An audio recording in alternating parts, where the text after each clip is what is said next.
What it do, man? Your dog TreG, young prince of the city. Hey, we are almost at the end of motherfucking January, bro. I hope everybody still got their New Year's resolutions going, or whatever the fuck you want to call it, because you know niggas get fancy with that shit. So I hope you still got your New Year's resolution going, man. You still pushing whatever it is that you pushing. Go ahead, dive full throttle into that shit and do it, man. I go by the name of TreG, the young prince of the city, and this is Trenches, the hardest, hottest hip-hop blog inside the Triple D, outside that motherfucker too. We got a lot to get into tonight, man. A lot of action going on in the hip-hop world, so let's do it, man. Go ahead, roll the intro. You know what it is, Trenches, bow.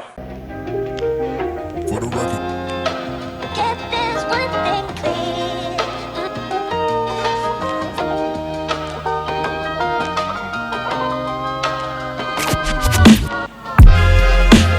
Get this one thing. Let's take one thing clear. For the record. Get this one thing. Get this one thing clear. So the first story we gotta get into, man, you already know. Nicki Minaj, her husband, Kenneth Powers.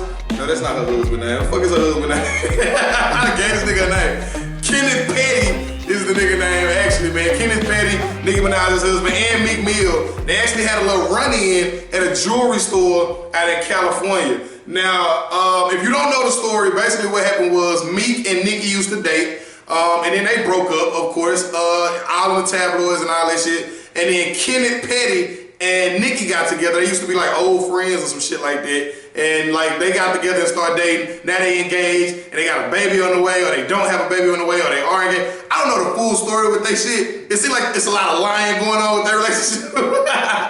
But shit, man, folks be saying they married, they not married, they got a baby on the way. We'll keep our eye on it, but this ain't about that right now. What happened was they was in the jewelry store. They all kind of ran into each other. Meek Mill, actually, he trying to be a bigger person in 2020. He's been doing this since like 2019, you know, basically. So he ran down on Kenneth and old Nicki, and he was like, say, look, I want to squash whatever beef we got going on right now because it ain't worth it. Now, one thing I will say about Meek is here lately, he has been throwing rocks and hiding his hands. Like, I like Meek, don't get me wrong. One of my top 10 rappers out right now, probably top 5. But he does throw a lot of shots and then be like, hey, let's cut the bullshit out when we see each other in person.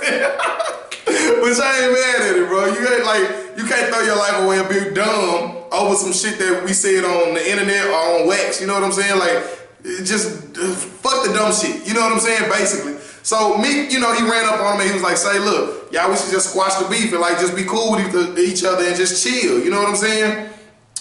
Kenneth was basically like, hell no. Like, ain't no being cool, nigga. You done said I wore Balenciagas with boot cuts, jeans on it. Ain't no being cool. You can see me outside and we can talk about this out there like men. Well, Meek wasn't trying to go outside. Needless to say, Meek was like, man, I'm a boss, nigga. I'm not gonna fight you outside. So 10 of Meek niggas was with him. They got a hold of the situation and they started to rush over. Of course, you know, the entourages got involved. And then that's when we picked the video up, if you've seen it on social media, where you hear Nicki saying some shit, you hear Kenneth saying some shit, and you hear Meek saying some shit. The most disrespectful part about this whole situation is the media, bro. I cannot deal with them niggas, man. The fact that they called Kenneth Petty, which I got the nigga name wrong to begin this video, but that's on me. But the fact that they called this nigga Nicki Minaj's husband, bro, y'all know y'all super disrespectful for that shit.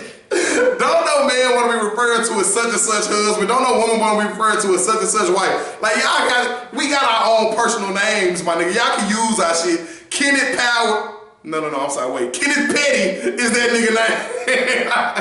I'm gonna get this nigga shit right before the end of this video here. Kenneth Petty is that nigga name. Y'all need to use that motherfucker. Stop calling him Nicki Minaj's husband. Y'all niggas being messy and disrespectful, okay? Moving the fuck on. The Grammys went down this weekend, today actually, because I record these on like Sunday.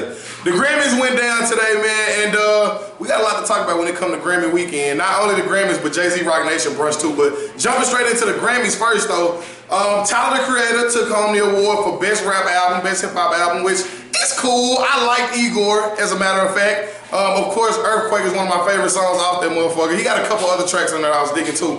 But Tyler, the Creator, beat out like The Baby, Meek Mill, YBN Corday. He been had a lot of like stiff competition. So shouts out to the boy Tyler, the Creator. He had a hell of an acceptance speech as well.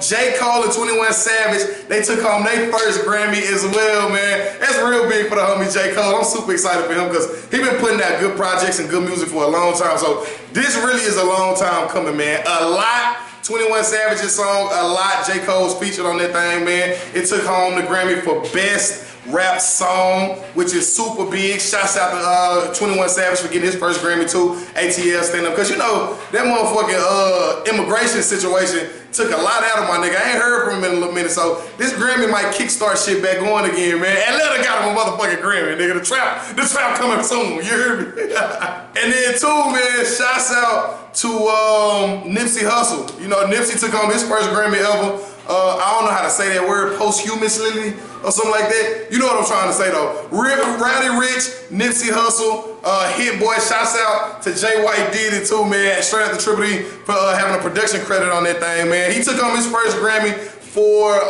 Rex in the Middle. Actually, it was a best rap performance, so shouts out to Nipsey Hussle. And I want to know, like, do that make Nipsey a legend now? Niggas was talking about he wasn't no legend because he ain't had the accolades. Okay, he got a platinum record and he got a Grammy now. So now is he a legend? The nigga been a legend. Fuck what y'all talking about here. And if you want to come see me down in Dallas, Texas, nigga, I'm good from the shoulders. You dig what I'm talking about? Nah, I'm just playing. This ain't about that. This ain't about that. But shouts out to everybody who represented for the culture. I know the baby was there last night too, looking spiffy as a motherfucker, like a motherfucking dark-skinned nigga. You know what I'm saying? He represented for the dark-skinned niggas. The baby was in the building last night. Shouts out to that man. And just everybody who took home a Grammy and represented for the culture. They had a hell of a tribute for Nipsey Hussle too. I saw Kurt Franklin was a part of it. Meek Mill was a part. YG came out. Motherfucking goddamn Meek. You know what I'm saying? YG came out doing his thing. John Legend, DJ Khaled. They also honored Kobe Bryant, man. Rest in peace to the late great legendary man, Kobe Bryant. LA stand up, Staples Center. It's the house that he built. Let's do it, man. Moving on. So the last story of the day kind of ties into the other story, man. Jay-Z held his annual Rock Nation brunch where he invites all the entertainers from different categories, comedians, producers, rappers, singers. Hell, I saw some janitors that I know from back in the day up there too, man, cleaning up and shit like that. But shouts out to Jay-Z and his Rock Nation brunch. One person though, who I didn't see there and who actually posted on social media that he didn't get an invite was the homie Snoop Dogg. Now, you can't have an event on the West Coast and not invite the West Coast legend Snoop Dogg. I don't know if his invite got lost in the mail or what the fuck happened, because my invite probably got lost in the mail. You know what I'm saying? Like, I don't realize where mine went, because it actually probably was in that Ivy Park box that I got the other day. I just didn't see it. I think it was taped to the bottom of that motherfucker or something. But me and Snoop didn't get our invites to the Rock Nation brunch, but that's okay. We ain't tripping. We know Jay be fucking with us like that and shit like that, man. So I know he probably just lost it. It does get me to wondering though, when shit like, okay, when Snoop Dogg don't get his invite, what is the oversight there? Like, what is the way to make this make sense logically? You see what I'm saying? When Snoop Dogg don't get an invite and not be like, okay, it's beef between Snoop Dogg and Jay-Z, because you don't never want to just throw shit out there that ain't true. You know what I mean? And you spark some shit up and you say some salacious shit. You don't never want to do nothing like that. So I be wondering, like, what the fuck is what the fuck is it to make it make sense where Snoop Dogg didn't get his invite to the Rock Nation brunch? I'm still trying to figure it out. But hopefully, man, next year Snoop Dogg get his invite. He posted on his social media page on Instagram. You know, he was still waiting for that motherfucker. But, you know, the Rock Nation brunch is what it is. It looked like a bunch of successful, healthy, wealthy, black, Latino, white, Asian, whoever the fuck you is, man. Men there just getting together. Even Beyonce showed up looking good as she want to be. See, that's why I don't get no goddamn invite to the shit, because I be trying to flirt with Beyonce and shit like that. He ain't gonna invite me to shit. I know, that's probably what it is. Yeah. Okay, Beyonce showed up looking very dapper, looking very professional, and looking very beautiful. You know, she looked great. Like a biscuit with honey and butter that just came out the oven. Ooh, Lord have mercy. Let me get it together. Shouts out to Jay-Z and his Rock Nation brunch. Next year I'm gonna get my goddamn invite too, here you mean. Moving on. Now, the last part of Trenches, of course, I gotta put you up on new music that came out, man. Shouts out to Oak Cliff America's own Trap Boy Freddy.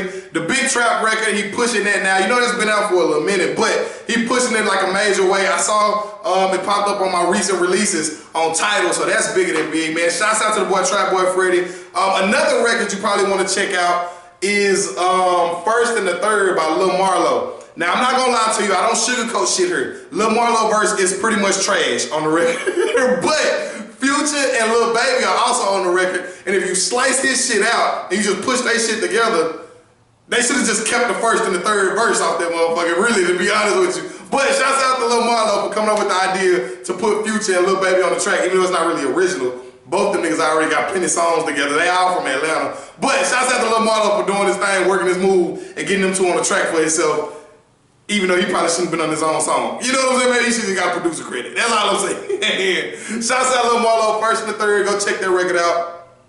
And last but not least, my dog Lil Wayne actually is dropping Funeral on January 31st, man. It's been announced. The new album is coming out now with Weezy. I don't know. You get up and down with the nigga. Like, I like 32 Dread Weezy as opposed to 8 Dread Weezy. You know what I'm saying? 8 Dread Weezy, he be on some bullshit sometimes. So we gonna see what's popping with my nigga. But Funeral is coming out January 31st, and I, for one, am excited. I'm a big Wayne fan. Wayne is like my top 5 Dead or Alive rapper. So I'm super excited that this record coming out. Shouts out Funeral, the new album coming out January 31st. When it drop, I'm definitely gonna do a review on it and tell you what to look for, alright? And I know I said that was last but not least, but this actually is last but not least. My girl Meg Thee Stallion dropped a record. Bitch is what it's entitled. It's a ode to Tupac's old record. So go check Bitch out. She's spitting on that motherfucker. Shouts out H-Town, all the D-Town hotties, all the Triple D hotties that's in the city, and all the H-Town hotties too, because H-Town got some beautiful women. I mean, they got some beautiful women in H-Town. They beautiful out there. They beautiful out there. No, I'm just playing. But shouts out to all the hot girl hotties. Meg Thee Stallion, go check that one out. Bitch, it's a good record. I don't condone that language. I don't condone that word. So don't get mad at me. She said it. I'm just repeating it, goddamn. But shouts out, man. The hottest, hardest hip-hop blog, Trenches. That's what it is. Subscribe. Go ahead and hit that subscribe button. Comment on the videos too. Let me know what you want to talk about, what you want to hear. And we're going to do that right here on the home of hip-hop, man. Right here in the Triple D. Trenches, the hardest, hottest hip-hop blog. Your dog, TreG, in the building. Let's go.